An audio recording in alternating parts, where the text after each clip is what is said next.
सुख सागर अर्थात अमर परमात्मा तथा उनकी राजधानी अमरलोक की संक्षिप्त परिभाषा इस वीडियो में बताई जा रही है। शंखो लहर महर की उपजे, कहर नहीं जहाँ कोई। दास गरीब अचल अविनाशी, सुख का सागर सोई। अर्थात जिस समय मैं यानी लेखक अकेला होता हूँ तो कभी कभी ऐसी हिलोर अंदर से उठती है। उस समय सब अपने से लगते हैं, चाहे किसी ने मुझे कितना ही कष्ट दे रखा हो, उसके प्रति द्वेष भावना नहीं रहती। सब पर दया भाव बन जाता है। यह स्थिति कुछ मिनट ही रहती है। उसको महर की लहर कहते हैं। सतलोक अर्थात सनातन परम धाम में जाने के पश्चात प्रत्येक प्राणी को इतना आनंद आता है। वहाँ पर ऐसी असंख्य लहरें आत्मा में उठती रहती हैं। जब वह लहर मेरी आत्मा से हट जाती है तो वही दुखमय स्थिति प्रारंभ हो जाती है। उसने ऐसा क्यों कहा? वह व्यक्ति अच्छा नहीं है, वो हानि हो गई, यह हो गया, वह हो गया, यह कहर की लहर कही जाती है। उस सतलोक में असंख्य लहर महर की उठती हैं। वहाँ कोई भयंकर दुख नहीं है। वैसे तो सतलोक में कोई दुख नहीं है। कहर का अर्थ भयंकर कष्ट होता है। जैसे एक गांव में आपसी रंजिश के चलते विरोधियों ने दूसरे पक्ष के एक परिवार के 3 सदस्यों की हत्या कर दी। कहीं पर भूकंप के कारण हजारों व्यक्ति मर जाते हैं। उसे कहते हैं कहर टूट पड़ या कहर कर दिया। ऊपर लिखी वाणी में सुख सागर की परिभाषा संक्षिप्त में बताई है। कहा है कि वह अमरलोक अचल अविनाशी अर्थात कभी चलायमान अर्थात ध्वंस नहीं होता तथा वहाँ रहने वाला परमेश्वर अविनाशी है। वह स्थान तथा परमेश्वर सुख का समुद्र है। जैसे समुद्री जहाज बंदरगाह के किनारे से 100 या 200 किलोमीटर दूर चला जाता है तो जहाज के यात्रियों को जल अर्थात समुद्र के अतिरिक्त कुछ भी दिखाई नहीं देता। सब और जल ही जल नजर आता है। इसी प्रकार सतलोक में सुख के अतिरिक्त कुछ भी नहीं है, अर्थात वहाँ कोई दुख नहीं है। अब पूर्व में बताई गई वाणी का सरलार्थ किया जाता है। मन तू चल रे सुख के सागर, जहाँ शब्द सिंधूरत नागर। कोटि जन्म तो है भरमत होगे, कुछ नहीं हाथ लगा रे। कुकर सूकर खरभया बोरे, कोआ हंस बुगारे। परमेश्वर कबीर जी ने अपनी अच्छी आत्मा संत गरीबदास जी को सूक्ष्म वेद समझाया। उनको संत गरीबदास जी ने आत्मा तथा मन को पात्र बनाकर विश्व के मानव को काल के लोक का कष्ट तथा सतलोक का सुख बताकर उस परम धाम में चलने के लिए सत्य साधना जो शास्त्रोक्त है करने की प्रेरणा की है। मन तू चल रे सुख के सागर अर्थात सनातन परम धाम में चल, जहाँ पर शब्द नष्ट नहीं होता। इसलिए शब्द का अर्थ अविनाशीपन से है कि वह स्थान अमृतत्व का सिंधु अर्थात सागर है और मोक्ष रूपी रत्न का सागर अर्थात खान है। इस काल ब्रह्म के लोक में आप जी ने भक्ति भी की, परंतु शास्त्रानुकूल साधना बताने वाले तत्वदर्शी संत ना मिलने के कारण आप करोड़ों जन्मों से भटक रहे हो। करोड़ों अरबों रुपए संग्रह करने में पूरा जीवन लगा देते हो, फिर मृत्यु हो जाती है। वह जोड़ा हुआ धन जो आपके पूर्व के संस्कारों से प्राप्त हुआ था, उसे छोड़कर संसार से चला गया। उस धन के संग्रह करने में जो पाप किए वे आप जी के साथ गए। आप जी ने उस मानव जीवन में तत्वदर्शी संत से दीक्षा लेकर शास्त्र विधि अनुसार भक्ति की साधना नहीं की, जिस कारण से आपको कुछ हाथ नहीं आया। पूर्व के पुण्यों के बदले धन ले लिया, वह धन यहीं रह गया, आपको कुछ भी नहीं मिला।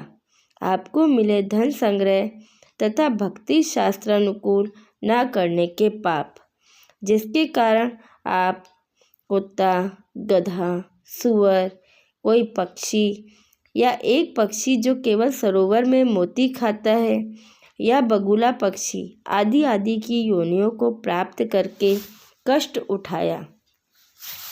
कोटि जन्म तू राजा कीन्हा, मिटी न मन की आशा।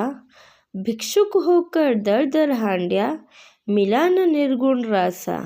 हे मानव, आप जी ने काल ब्रह्म की कठिन से कठिन साधना की, घर त्याग कर जंगल में निवास किया, फिर गांव व नगर में घर घर के द्वार पर घूमा।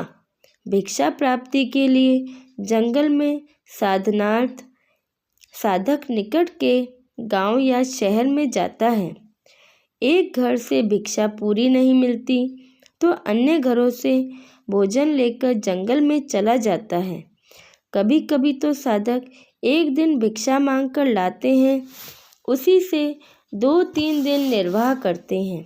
रोटियों को पतले रुमाल जैसे कपड़े को छालना कहते हैं, छालने में लपेटकर वृक्ष की टहनियों से बांध देते थे। वह रोटियां सूख जाती हैं, उनको पानी में भिगोकर नरम करके खाते थे। वह प्रतिदिन भिक्षा मांगने जाने में जो समय व्यर्थ होता था, उसकी बचत करके उस समय को काल ब्रह्म की साधना में लगाते थे। भावार्थ है कि जन्म मरण से छुटकारा पाने के लिए अर्थात पूर्ण मोक्ष प्राप्ति के लिए वेदों में वर्णित विधि तथा लोक वेद से घोर तप करते थे।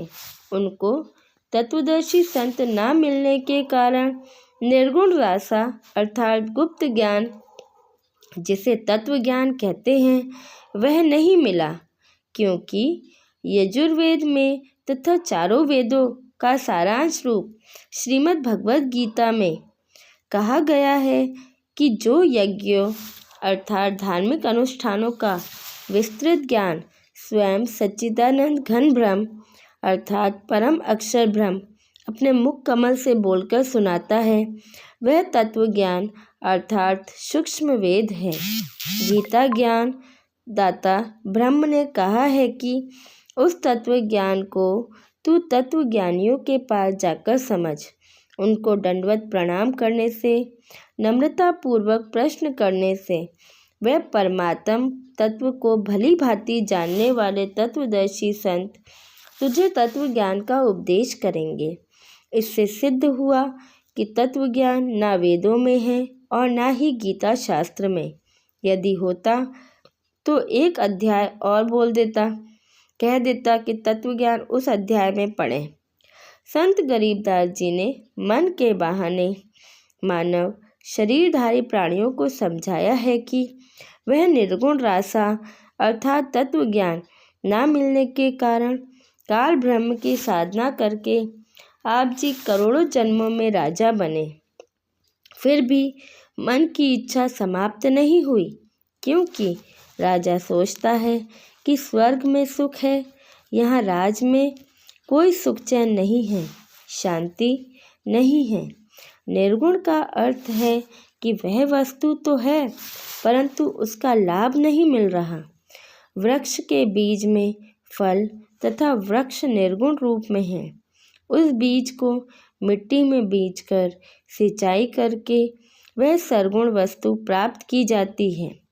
यह ज्ञान न होने से आम के फल व छाया से वंचित रह जाते हैं। रासा अर्थात झंझट उलझा हुआ कार्य। सूक्ष्म वेद में कबीर जी ने कहा है कि कबीर 9 मन सूत उलझिया, ऋषि रहे झक मार, सतगुरु ऐसा सुलझा दे, उलझे न दूजी बार। परमेश्वर कबीर जी ने कहा है कि अध्यात्म ज्ञान रूपी 9 मन सूत उलझा हुआ है। 1 किलोग्राम उलझे हुए सूत को सीधा करने में 1 दिन से भी अधिक समय जुलाहों को लग जाता है। यदि सुलझाते समय धागा टूट जाता तो कपड़े में गांठ लग जाती। गांठ गठीले कपड़े को कोई मोल नहीं लेता है। इसलिए परमेश्वर कबीर जुलाहे ने जुलाहों को सटीक उदाहरण बताकर समझाया है कि अधिक उलझे हुए सूत को कोई नहीं सुलझाता था। अध्यात्म ज्ञान उसी 9 मन उलझे हुए सूत के समान है, जिसको सतगुरु अर्थात तत्वदर्शी संत ऐसा सुलझा देगा जो पुनः नहीं उलझेगा।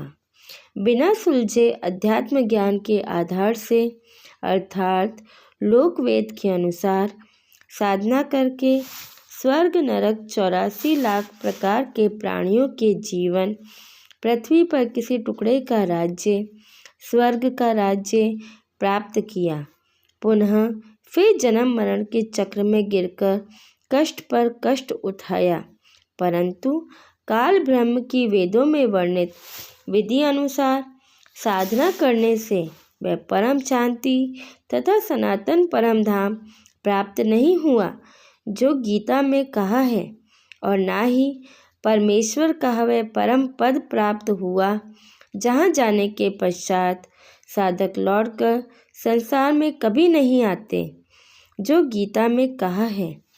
काल ब्रह्म की साधना से निम्न लाभ होता रहता है। इंद्र कुबेर ईश की पदवी, ब्रह्मा वरुण धर्मराय, विष्णुनाथ के पुर को जाकर बहुर अपूथा आए।